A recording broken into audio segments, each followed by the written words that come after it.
Hey folks, welcome back to the restaurant show. I'm excited to introduce to you Dave, who is the owner and winemaker here at Drumlin Ridge Winery. Thank you so much for having us. Thank you, Jessa. Appreciate everyone coming out today. You bet. So just a short drive from Madison, town of Westport, village of Waunakee. I had to practice before we started. So we're kind of right on the edge here, but it's a great little drive and a great spot. So talk to us a little bit about what we're doing today. Today we're going to be tasting our reserve wines. We have a vertical Pinot Noir reserve flight. I started in 2013 making wine out in the central coast of California. We have a friend that owns a vineyard 1 mile from the Avila Beach. So we started purchasing his wines, taking them another mile into the Edna Valley and renting space in a winery in the Edna Valley. And we started producing our wines in 2013. So we have a vertical Pinot Noir flight from 13 through 15. So this is something that you can do when you come, is do one of these flights, but this is one that you have that's sort of special right now. Yes. This one we pour 3 wines all at the same time, all our Pinot Noirs from 2013, 14, and 15. I'm gonna look at these bottles too, beautiful. Okay, so how does this work? You can kind of walk me through. Sure. So we'll start out with our 2013. In 2013, I purchased 1 new Hungarian barrel and 1 new French barrel. And we aged it for 12 months in both barrels. After the aging period, we blended both barrels. So we ended up with 48 cases of this wine. And that's all. And then in 14, we took the same barrels, a year older, and did the same process. So this is the 13, this is the 14, okay? And then in 15, same barrels are 2 years older, the wine's 2 years younger.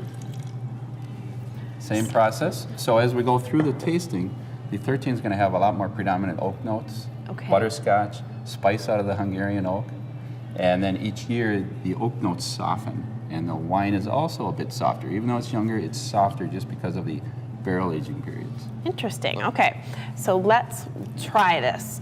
Now, how do you recommend when someone comes in to do a tasting that is there an order, or just go for what you think? Commonly, you start with the older wine and you work your way to the younger wine. So we're going to start with a 13. And you can give me all the wine etiquette. Okay. So the common practice, I'll pour a little bit here. Common practice is first to swirl and look at the wine, look at the color. And what are you looking for when you're looking at color? So you're looking to make sure it's not turning brown. If it starts turning brown, it's showing that it has a lot of age or it's had oxygen. Did I over swirl? No. No. You're opening the wine up, you're aerating the wine. Okay. So as long as it's not brown, it still looks nice and brilliant, ruby. And you gorgeous. You would like to put your nose in there and smell the different aromas coming out of it. You're going to catch some butterscotch. It's coming out of the oak, a little spice. That Hungarian oak has a lot of spice in it. Okay, I'm just following your lead. So now at the bottom of the glass, you get a little bit of the aroma. At the top of the glass, you get the bouquet. Oh, okay. So that there's a method to the tilt. Yes. Yeah. Okay. Awesome. So after that, you're going to swirl a little more, aerate it, and then taste it. Sip a little bit.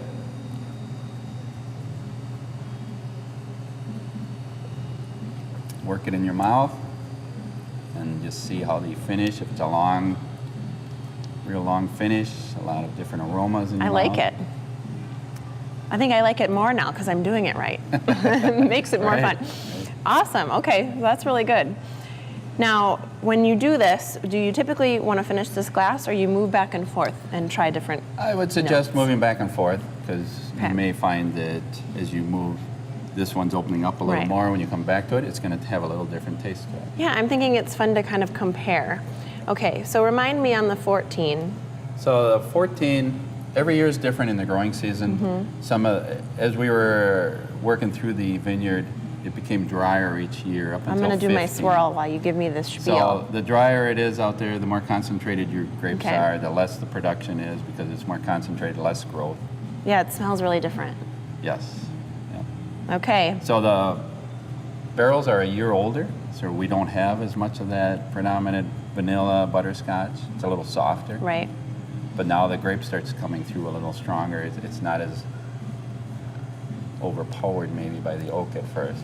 Huh. Interesting.